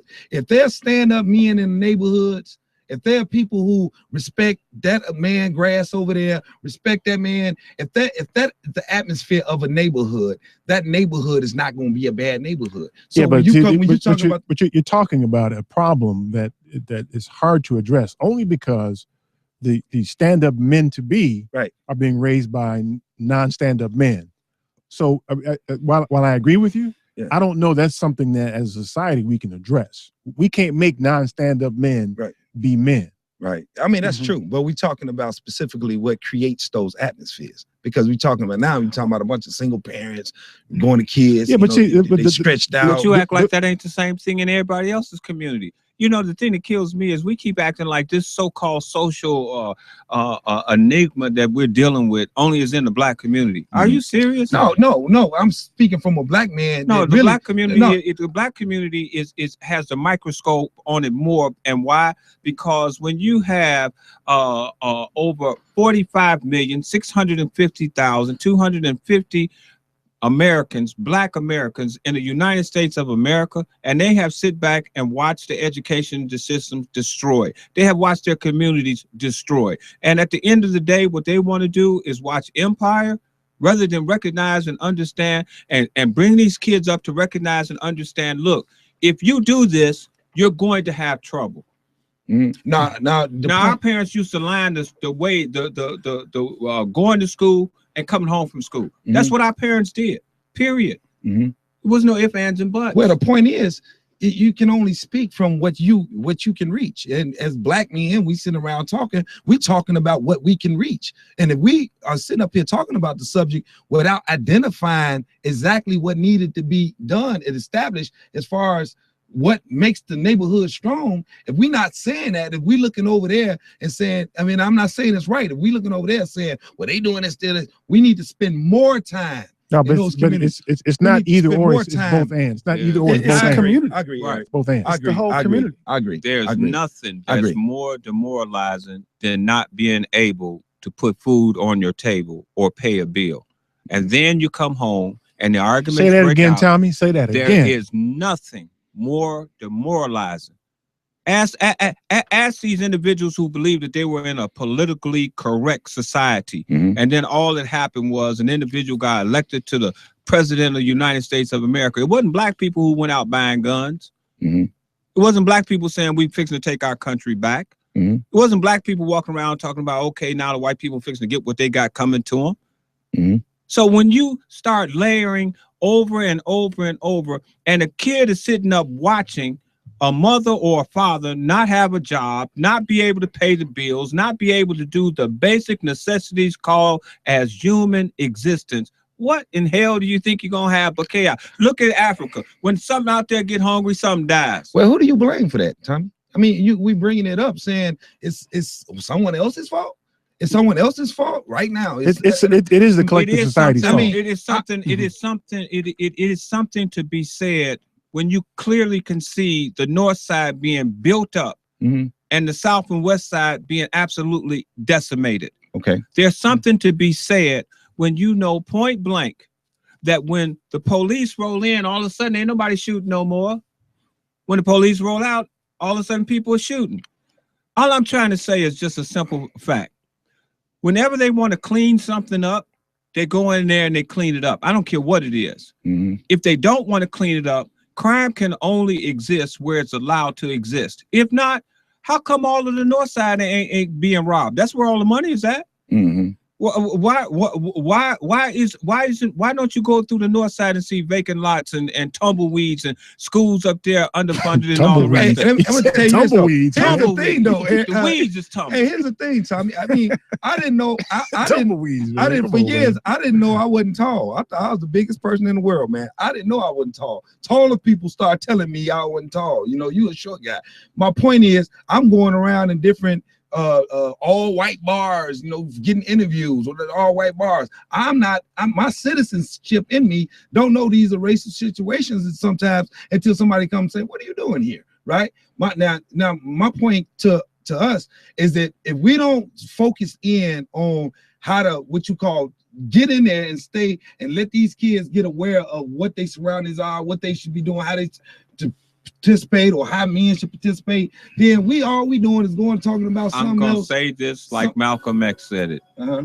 If what you talking about can't help me right here, right now, the hell with what you talking about. But that is. You incorrect. can talk. You Right. can talk. That is incorrect, Tommy. You can talk philosophy all you want. You can talk about do this, do that. But at the end of the day, if you sitting up eating steak and I'm constantly eating nothing but oodles and noodles, really, it's a good chance, man. There's a business case to be made. I think there's a business case to be made that I'm going to make after we come back from my break. That feeds though. That statement feeds into that mindset. The mentality. Yeah. Okay. So I see you guys hold. I see Kurt, Mike, Mac, Rick, Mike, and Kankakee. I see you there. I'm gonna get you in a second. Stay tuned for more of the family meeting.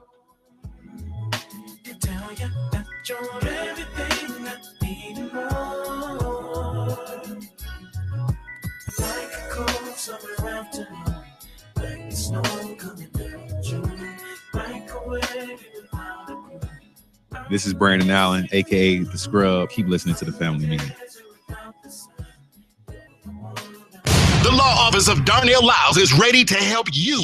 Whether it's personal injury, criminal, DUI, and OWI, nursing home, product liability, it doesn't matter. Call 219-939-9-LAW. That's 219-939-9529. That's right. When you're driving and get into a wreck. You better call Darnell. Had a few drinks too many? A cop hits you with a DUI or OWI? I think you better call Darnell. Arrested and facing criminal charges, misdemeanor or felony? I think you better call Darnell. Purchase a product that causes you or a loved one harm? I think you better call Darnell. When your loved one is neglected and abused in a nursing home? I think you better call Darnell. That's right. You better call Attorney Darnell Lyles and get represented right. And the first consultation is free. Yes, free. So call right now. 219-939-9LAW. That's 219-939-9529. Attorney Darnell Lyles. Darnell Lyles. Policies issued by American General Life Insurance Company, Houston, Texas. Not available in all states. All benefits are subject to policy definitions, limitations, and exclusions. For details, visit qualityoflifeinsurance.com.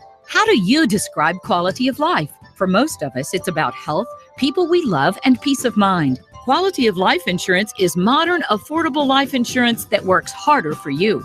It's there for your family if you die, but it can also provide benefits if you suffer a serious illness or injury and need financial help to maintain your lifestyle. Quality of life insurance even gives you options to build cash value for a more secure retirement. You've worked hard to attain your quality of life. We work hard to help you protect it. To find out more, contact the Polaris Insurance Agency. Visit polarisadvice.com or call 312-951-2606 to learn about how we can help you make a plan for your future. That's 312-951-2606. This is Richard Chu, owner of First Capital Insurance Group, and my message is do what is doable. We each have a different measure of financial success. My mission is to help you define your financial goals in light of a realistic budget and time horizon. I want you to have a great year and a great life, but we have to keep it real. Is your retirement plan giving you the protection, interest rate, and cash you'll need in retirement? If you've had issues with your 401k, IRA, or other financial programs, give us a call.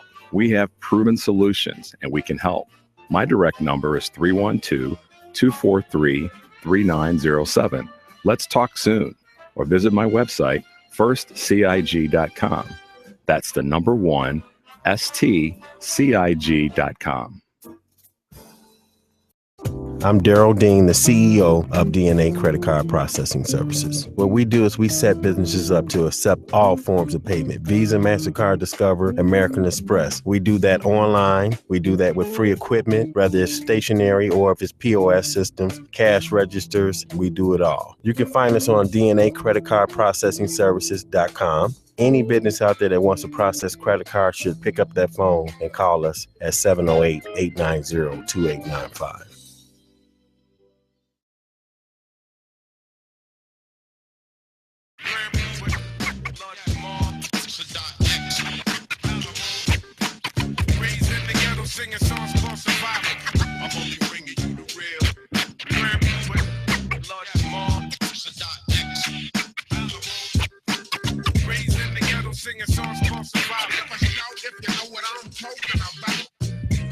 Hello, I'm Michael Hinton, assistant principal from Paul Revere. Go Raiders. Welcome back to the family meeting. Yeah, so as usual, the discussion during the break, y'all missing it.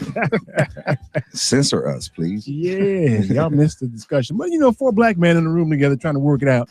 That's what we do. That's the family meeting's all about. Our guest today is my man, Jeffrey Newbill. What's up? He's a drug dealer. Legal. Got samples in the trunk. Man. And everybody knows Tommy. Tommy Nelson. Here, thank you. That's right. Tommy. You got applause from Lady B, man. She's Is over that there right? applauding you, man. You got Is that right? He's offering to give our autograph, like he wants somebody want to write his damn name down somewhere, but he can give you an autograph later. You know, they are accepting applications for the Hate Aid Society in case you want. Wow. I told you the story. I told Rob the story about this lady who rolled up on me at a restaurant asking for my autograph. I'm like, I can tell you how to spell it. You can write it yourself. I'll write my name down for you, man. Okay, so tell you what, let me get some of these calls here and see if I can clean the lines out here. I know Mike from Kankakee has been holding forever. Mike, what's up, man? Mike. Yeah, I just wanted to let you know I've been working in education and with Native Americans and Eskimos since 1985. And 2 years I've worked with an all-white school in Montana. For the last 10 years I've been working in an Eskimo village in western Alaska. And we have situations like that with students every 10 days where when a student won't turn over their cell phone, or they're knocking over their desk or throwing their keyboards on the floor. Or even they've got holes in the wall, or they're angry about something, not necessarily something the teacher did, but something happened in their home environment. We call, the teacher tries to calm the kid down, and we call a native teacher in to try to talk to the kid. Then we call the kid's parents. Can you please come in? Your kid is disrupting the educational process.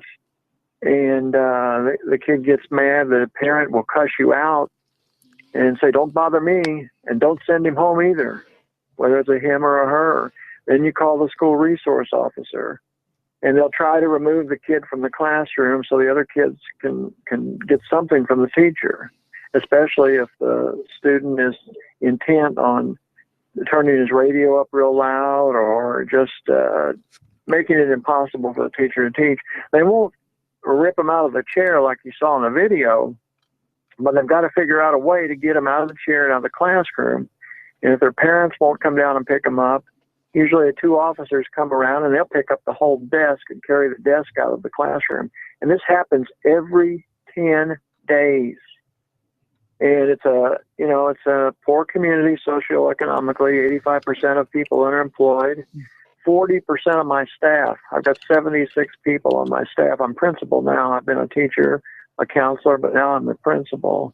76 members of my staff, and 45% of them now have been diagnosed with PTSD because of having to deal with a population. It's not.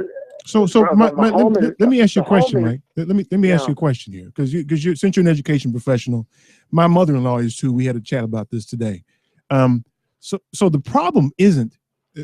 You tell me. I believe that the problem is not the children; it's the situation the children are in. There's something that happens to these children to make them act this way. Absolutely, it's not the children. A smart person, if they've been around, they know that. I had a kid shoot at me with a rifle because I told him, my 7th grader, said, you can't use the F word every time and tell the teachers to F off. You cannot do it. I'm sorry that your father's in jail. I'm sorry that your mother has abandoned you on the weekend and goes gambling. I'm sorry about those things. I'm dreadfully sorry about those things. But we at the school had nothing to do with it. We can't. All we can do is provide you a place where you have an opportunity to learn, to be with your friends, to get something good to eat, to be warm and safe. Well, see, the challenge that I think we have is that it seems like the response to a school that has a preponderance of students like that is to bring in more security, i.e. criminalize the behavior, versus bringing in additional social service help. Well, yeah, we're in a remote village. We're 500 miles west of Anchorage. I've had 4 kids. Is that where you are now? No, I'm in Kankakee right now. I'm medical leave. Okay. I had four of my students commit suicide since October 1st. 4. Mm-hmm. 3 hung themselves, and 1 girl shot herself So what does because that her tell you, boyfriend- Mike? Because What does I that know tell it's a home situation. We know there's drinking because the parents call me up drunk, cussing me out. Don't send my kid home. It's your problem. Or if you call a parent, listen, your son or daughter has missed 67 days of school. Is there some way we can get together? It's really important for your See, even then, I hear. I mean, the stories are. I mean, we hear them all the time. The story is not the child and the parent aren't the problem. The situation that the child and the parent are in is the problem. Yeah, but how do you change the whole environment? I mean, the whole village. Well, I think Ever all you since- do is accelerate the problem if you start hammering on the child or the parent. Because they don't, like Tommy said, they don't want to be broke. They don't want to not be able to pay bills. They don't want to And not you be have able to the- raise their children. You have the parents who want their kids. They're screaming at you. Well, how come my kid doesn't get a good education? Well, the teacher has to spend 70% of their time just trying to get the kids in the classroom that are not there to learn. Their lower Maslowian needs have not been met. Love, security. That's deep. Yeah, I hear you. It is. You have to meet those lower needs, or that you can't. Why bother to educate them? Oh, we're You know, talking like- about food, clothes, That's house. it. Yeah, basic absolute needs. security, love. Yeah, yeah, love too. By the way, Till that's you, huge. Till you acknowledge that when a kid comes into my building, what I want to do, I can't do it because of the state.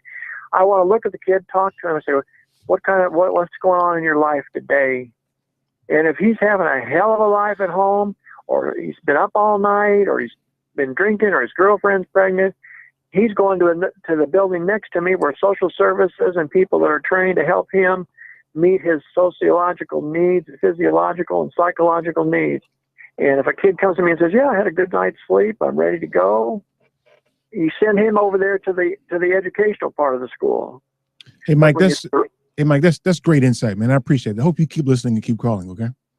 Yeah, I like your show. Thank you. At least we got one, right? Yeah. Thanks. Bye-bye. Thanks, Mike.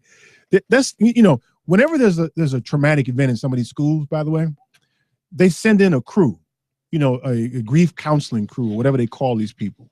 And it seems to me, the school, Tommy, that we've been talking about, like Harper, for instance, that's what they need, something like that ongoing. That is kind of coaching them to. It's not the child and it's not the parent. It's the situation they're in. I just want to say this. Here we go. And here's it. This ain't a rant. This is just facts. A mathematician sat down and they came up with the fact that there's enough resources in the world, not alone in this country, that no man, woman, child should have to be hungry or not have a place to lay their head or be able to have the basic necessities of life. And this is not giving them a check. This is actually providing jobs, work. I just don't understand it. It may start with these people who you feel like is disenfranchised, low income, all they want is somebody to give them something. But watch this, folks. How come you're not paying attention to the fact that 200 million Americans had nothing to do with Wall Street? The whole country was bailed out except for those people who needed it the most, which were hardworking citizens of the United States of America. That's not a black and white issue. That's a moral value issue.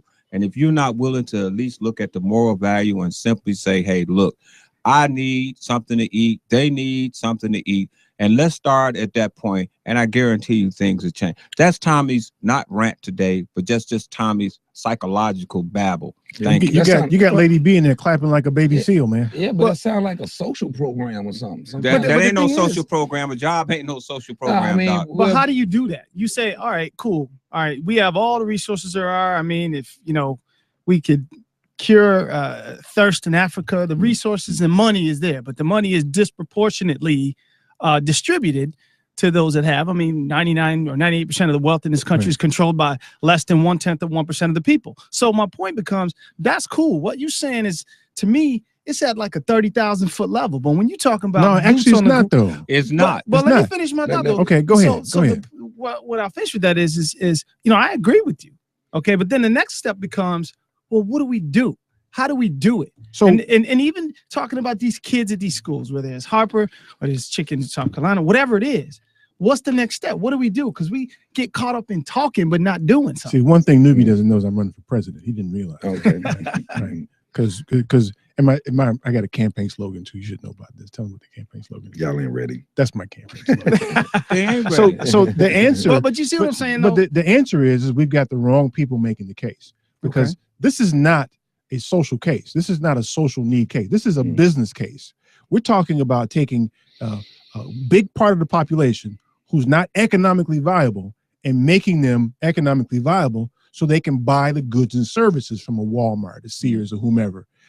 All you do is create consumers. There's a whole segment of the marketplace that they could have to do business with you.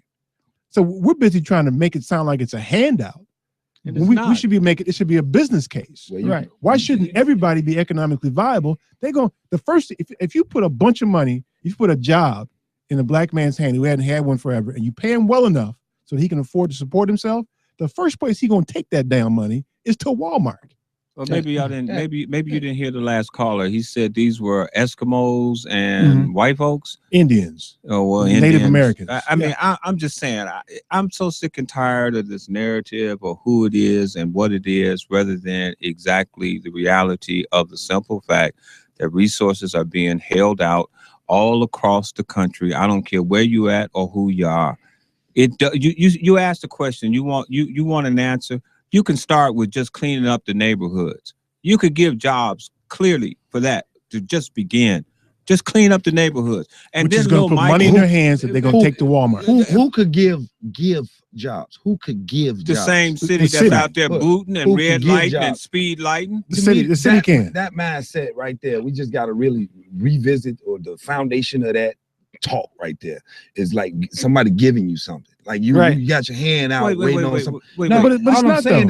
It's not though. Like I told you, you got the wrong people. Teach your kid. You don't teach your kid. None of us teach. No. Know what I mean? Think about what us as men do. We all teach we all in here, and we teaching our sons how to go get it. We teaching our kids how to go get it. That sounds great though. I hear you. That's good. But Rob, really, it sounds great. But what you're doing is you're splitting hairs between how they get the job, whether they're given the job or they get a job. They have a job when it's all said and done. Okay. And the point is when someone gets a job or gets given a job, and honestly, if I hire somebody, I've given them a job. Okay. CTA had a program, but you created a job. You created a job that needed to be filled. Right. And then you just had to choose who was going to get it. Right. So to Tommy's point, and you're not going to give that job to somebody that's not qualified. That's right. Well, wait a minute. Your business you took the trades out of the same school that you boarded up. You boarded up 50 schools. You took the trades out of the school. Well, come on. I mean, come on. Look, he's talking about the schools that were creating people that the city needs. I mean, you say, listen, Ross Perot came to a microphone. Make this quick. He said to the people, hey, look, you guys are being spent. These Republicans and these Democrats are one in the same. Good guy, bad guy, just switch whoever it is, because they've already made up their minds what they're going to do. But just in case you're not paying attention, this is the sound of your job being sucked out of this country. From that moment, the education system was defunded. From that moment, cities and stuff started to be destroyed.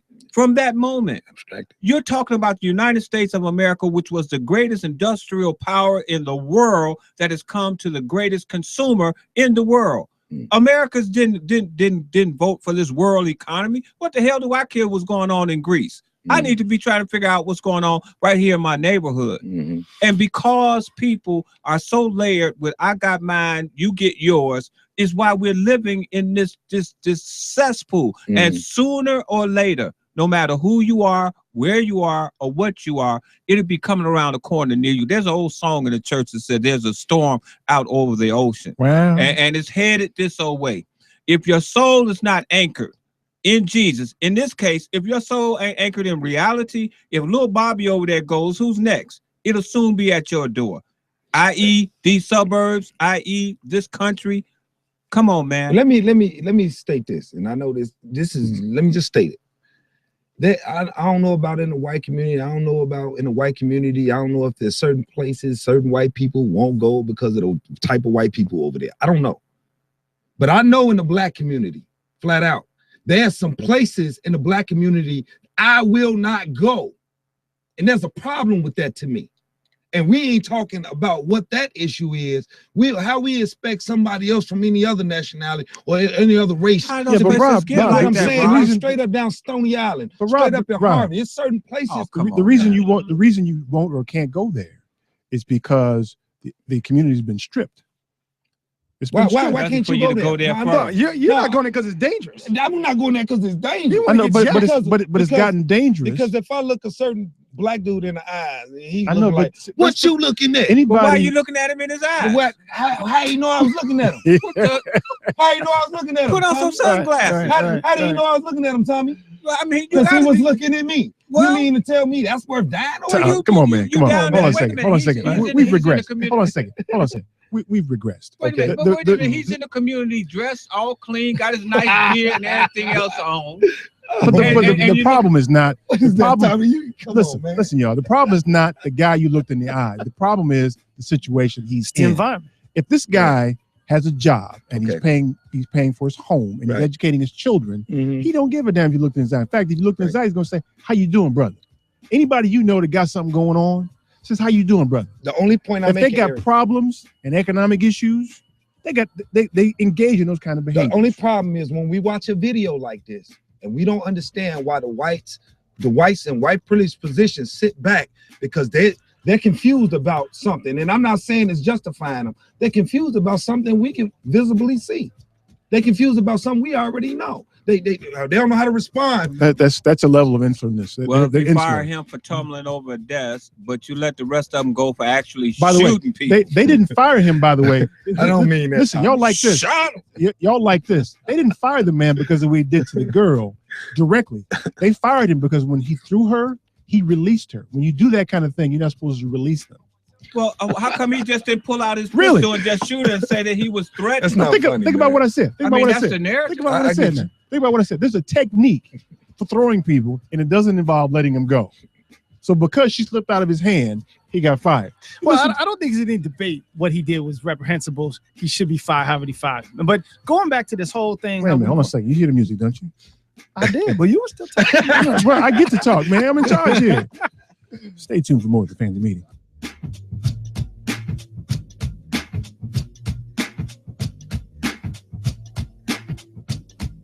This is Kamal Murray. Check us out at www.excesstennis.org. Keep listening to the family meeting. Imagine a job where someone cares about you, your family, and your coworkers, and will sign a contract to that effect. That is what a union actually does for you. We've all heard the bashing, the insults, and hatred directed toward unions by powerful political elites and wealthy business bosses. For more information about your job interests, call SEIU Local 73 and ask for Tim Ball, 312-787-5868. Again, that number is 312-787-5868. Itsashort.com. The website is itsashort.com, spelled ITSASHORT.com. We have wonderful success stories. A lot of our artists are sort of award-winning short film makers, and they go on to become feature-length filmmakers or, actors in TV series, or some of the major blockbuster films that are out now. So there's a lot of our artists that you will see in Academy Award-winning feature-length films. And we also have like Marshall Curry is an Academy Award-winning documentarian. So we have that caliber of artist on our platform. Our subscription, we are a subscription-based service, but your first month is free. And if you happen to be an artist, there is no subscription fee for you. Our subscription is $2 a month or $20 for the year, which entitles you to be able to see all of these amazing short film, video, and web series. There is always a discount for Family Meeting. Just simply when you register, use the promo code FAMILY, and you will be granted a free 1-year subscription. The name of my business is Mrs. Indecent Exposure. Stop in and check out our Forbidden Fruit bath bombs. We have Orgasmic Fantasy. And for the men, we have Extremely Sexy bath bombs. We also feature a Little Mrs. and a Little Masters line, a tween line, if you will. We're located at 6916 West North Avenue in Chicago, 773-417-3223. Mrs. Indecent Exposure, MRSNDEXPO.com. This is Carmen Ruffin, co-host of The Family Meeting. We love being here every Sunday. Our sponsors and advertisers make that possible. So if you're a business owner or a manager, please consider advertising on our show. There's something for every budget, from one commercial per show to a full sponsorship. For more information, contact The Family Meeting at info@tfmradioshow.com. That's info@tfmradioshow.com.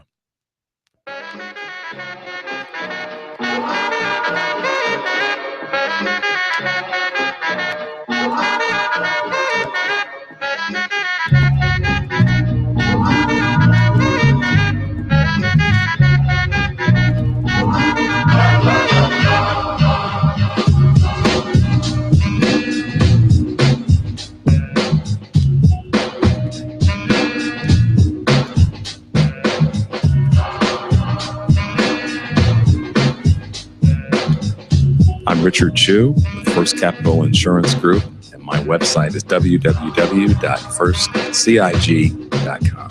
Welcome back to The Family Meeting. Yeah, so y'all, you know what, man? As soon as we get ourselves on TV, Rob, it's gonna be hot, man, because y'all gonna get a chance to see what goes on here during the breaks. But it's you know, it's a shame that it's only 2 hours because we almost done. You see that? Wow, got it in, boy. Okay, so y'all know how this works. You are the tail end of this, guys. Kurt, Mac, Rick, I see you guys holding. Man, I'm sorry to tell you, but you got 1 minute to get your point in, man. Got to get you in. So first is my man Kurt. What's up, Kurt? First, you got to do better. I've been on hold for 57 minutes. I see. I'm looking. It's actually 59 minutes. I'm looking at it right now, bro. Okay. Now, everybody's talking about the girl in South Carolina that you can't do nothing about. While here in Chicago, 61 people were shot last week. Ain't nobody talking about that. See, we get caught up in misdirection. And by the way, that school is not an inner city school down there in Spring Valley. It's even previously been rated the #1 school in the state. So all of this inner city stuff, that doesn't apply to that. They have run together. They have suburban, rural, and military families in that school. Mm-hmm. We have got to concentrate. We talk about jobs. 9% of black males are only reading, by 8th grade, only 9% are proficient in reading. Who's going to hire you? See, we got to put personal responsibility. Parents have got to start taking care of their children, not the government. If your neighborhood is dirty, get a broom and get out there and sweep it. Down in Grove Hill, Alabama, we didn't have grass. We had dirt in front of the house. And twice a day, you went out there and swept that dirt. Okay. See what it's all you've got these parents raising murderers in the city, and nobody's addressing it. You know, look, it's been 428 homicides in Chicago. Ain't nobody saying nothing. Everybody's talking about one girl getting thrown across a room. Yeah, but Kurt, in all fairness, Kurt, I think people are saying something. It may not be saying as often as you'd like, but people are saying something, and I think everybody in the room is aware of it. How can you have almost 500 murders and ain't nobody addressed? That should be addressed every day. Yeah, I agree with you. I agree with that, Kurt. You know, and personal responsibility. It is, if your child comes in the 1st grade and they cannot read and spell, they don't even know how to spell their own name, that parent should be charged with child abuse. Yeah, I agree with that. Mm-hmm. Hey, man, I got to move, That's man. what's happening. Sit down with your children, open a book up in front of them, and tell them to read. And if they cannot read, go up to that school. I don't want my kid sitting in a science class and he can't read. He can't even read the material. Concentrate on teaching him how to read. We got to tear down the whole curriculum. The curriculum is not working. Hey, Kurt, I appreciate you. I applaud you, man. Kurt. Yeah. That's my man, Kurt. Yeah, I applaud you too, Kurt, except for hell, man. The government brought us here. We worked for 400 years for nothing. Hell, somebody is owed something. Where the money at? That's right. Reparations, baby. Let me get Mac here in Chicago. Mac, what's up, man? Hey, yeah. Hey, man, how you? I got some minute subjects, but let me make it quick. You only got a minute. First of all, concerning that girl, it was that girl's fault, and I'm with the officer on that. That's my first comment. Okay. The second comment is, what aside the whole matter is, well, I heard somebody mention, well, the black man ain't standing up in the community. If you get enough black people that realize what the problem is, and the problem is this, you have to realize that you have to actually kill, and I said kill, K-I-L-L, the evil white people. Some people call them white supremacists or whatever. Oh man, and you enlist the help of a good one. That would eliminate all the problems as far as financial, legal system, entertainment, whatever. That's it. But I'm gonna put it like this too. You ever played the game Pac-Man? I'm sure you played that, right? Yeah, you dated yourself too. Pac-Man's old school, baby. Right. No, but the principle is here. When you put the cord in, you activate the Pac-Man. When the girl, now what I heard was, I don't know, but the girl didn't give up her cell phone. When she didn't give up that cell phone and the teacher told her to give it up, you activated the Pac-Man. Because think about it, that's what you come to school for. You come to learn. You come there. You get the hell beat out you. You get the hell beat out you. Well, yeah, I came out okay.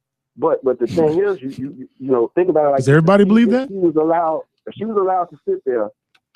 Okay, what message would that send to the students? Yeah, man. But look here, man. There is diplomacy as well. So if the story is as told, and then she wouldn't put her cell phone away, and she's not knocking holes in the wall and playing loud music, let her sit her dumb ass there and play with her cell phone then. Why throw her across the room? Or they even mentioned that they they say in the Eskimo village, they lift the whole desk, pick the whole desk up, take it out in the hallway. If it's just her cell phone though, let her play with her cell phone. Teach. I don't know if I like the comment about what he said. Kill white people. I didn't like that comment. That's crazy. Well, okay, everybody. But everybody gets to say their point. Yeah, I got it. They get to say the point. That's fine, some things we gotta at least let know everybody don't stand. Well, he's alone on that. I got you. He's alone on that one. Okay, so let's get Rick from Elgin. Really alone. Hey, Rick, what's up, man? Yeah, craziness. Yeah.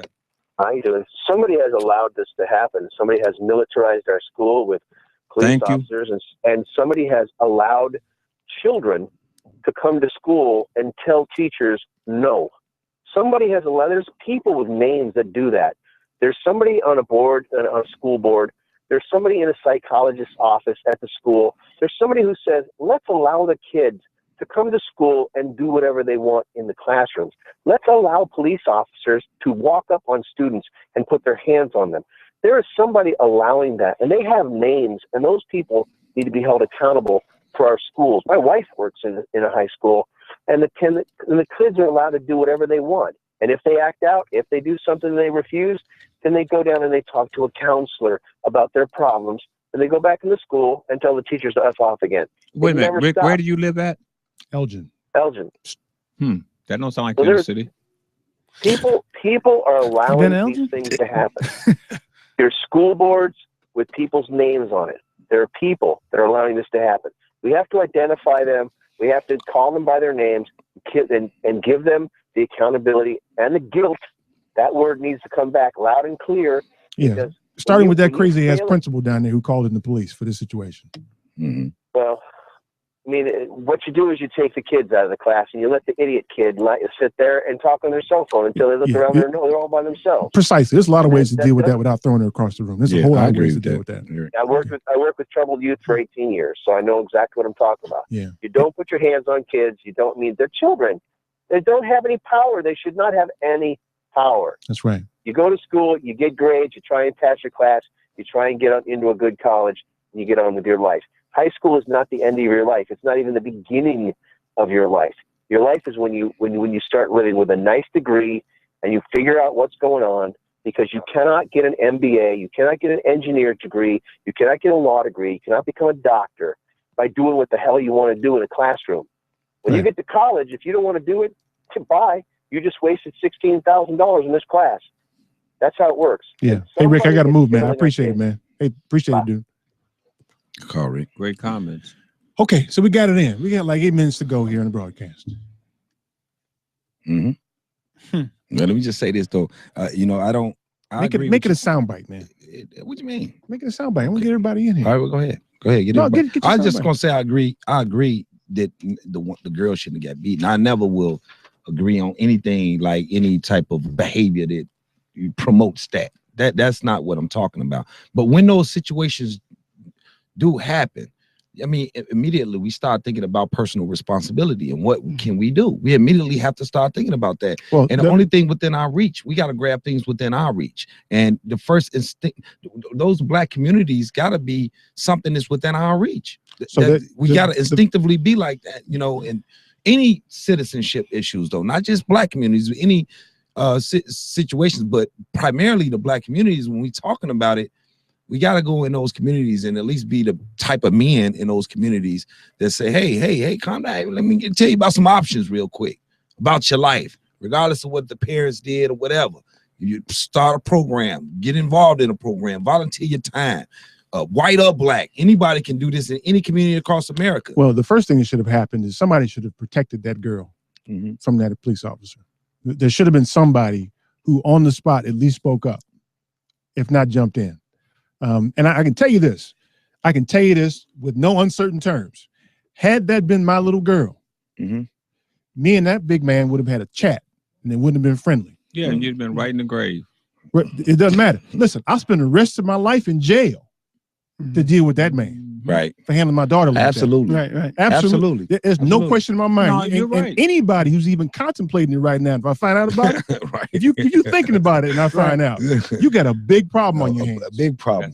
Unannounced. I don't care what you think. And listen, I can be indicted right now because if somebody come up missing, I did it. I did it. I'm telling you right now, I did it. Yeah, mess around with my little girl, my wife, baby my mother, my sister. Mess around with them. Go ahead. I did it. I'm telling you right now, I did it. Right. Yeah, I agree. I mean, that's the bottom line. Right is right, and wrong is wrong. What he did, the video evidence is clear. You know, I'm with you. Right. But what's going to happen now is that after our long conversation here, we've got wonderful people sending me text messages and messages on our Facebook page. They love the conversation. It's going to happen again. I mean, we can go back to the incident in Texas where this crazy ass barrel rolling cop comes rolling in and puts his knee in the back of a little girl. Do that to my little girl. Right. Do it. I dare you, punk. I dare you. All right. You got a big problem. You're going to come up missing. And I did it. Let me do this roll call real quick. Miss Olivia, feel better. Kayla, I love you so Come on, much. Rem. Yeah, man. Tara, Sharon. I mean, it is just an amazing thing when I think of Tasha Thomas, who's a school teacher, Chuck, welcome home, little Trinity. You know, when did shout out time come up, Rob? Do we get to do shout outs? I don't know. I got a few. Hey, I'm a celebrity, man. My contract. Oh, I'm well, the new one. I guess they're tearing up my contract. It's about to get tore up, man. What you talking about? You got shout out time. Hey, is 100 of you guys gonna walk? Is 100 of you guys gonna not call in if they kick me off there? Hey, I can't hear you. You got shout out time music? You some shout out time music, man? To all my church peoples, keep the faith. Power to the peoples. No matter what color you are. Tommy didn't he take his pills today or something, man. I didn't do the rent, man. But you got some pills in your trunk, man? You drug dealer. No, I don't have anything for that. Okay. I got stuff, but not for that. Not for that, huh? Whatever that is. Whatever that is. Right. Yeah. Whew. So I don't, Reverend Lily too, man. Yeah. I appreciate you, man. Yeah, I love me some Tommy. You know that, right? I love you guys, man. I love the callers, and I just know that this world could be a better place, man, if we just stop and recognize that at the end of the day, we all need a place to live. We all bleed, and most certainly we all die. What's wrong with us just trying to get along? Actually, I don't bleed. I'm too cool for that, man. What do you do? I just exist, baby. There you go. I just exist. Oh, and I'm starting a campaign, Tommy for Mars program. So from Mars, yeah, like the planet. Yeah, man, I'm accepting donations. Come on, man, Doc. you should. Yeah, I'm fixing to get up out of here, man. Y'all can have change, it. right? Y'all can have it. Y'all can have it. Y'all can have it. Oh man, going to Mars, huh? Yeah, it's a long ride, play. You might die on the way, Doc, man. I'm gonna text you. You gonna text me from Mars? You got marry me one of the little Martians up there too, and have some Martian baby. You got T-Mobile? I don't know if T-Mobile will go that far. No, I don't. No, it don't go that far. Man. What a way to end the show. I know, man. Tommy's going to Mars, man. Where'd Tommy go? Mars. Right.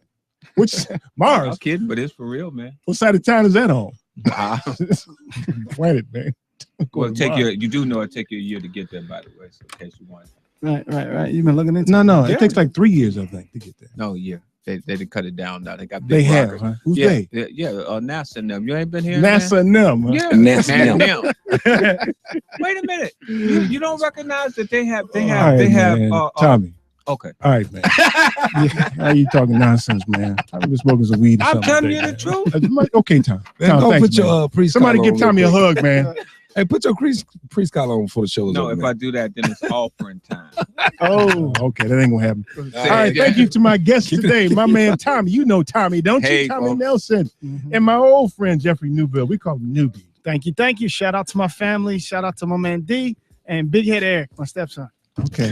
All right. That's just another shout out time. Rob, what you got, man? America. We got to get the devil out of the details and figure out how to have good racial relations.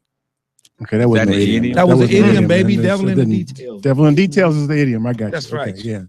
Tune into the family meeting every Sunday at 4. I'm your host, Eric Grant. Peace. Peace.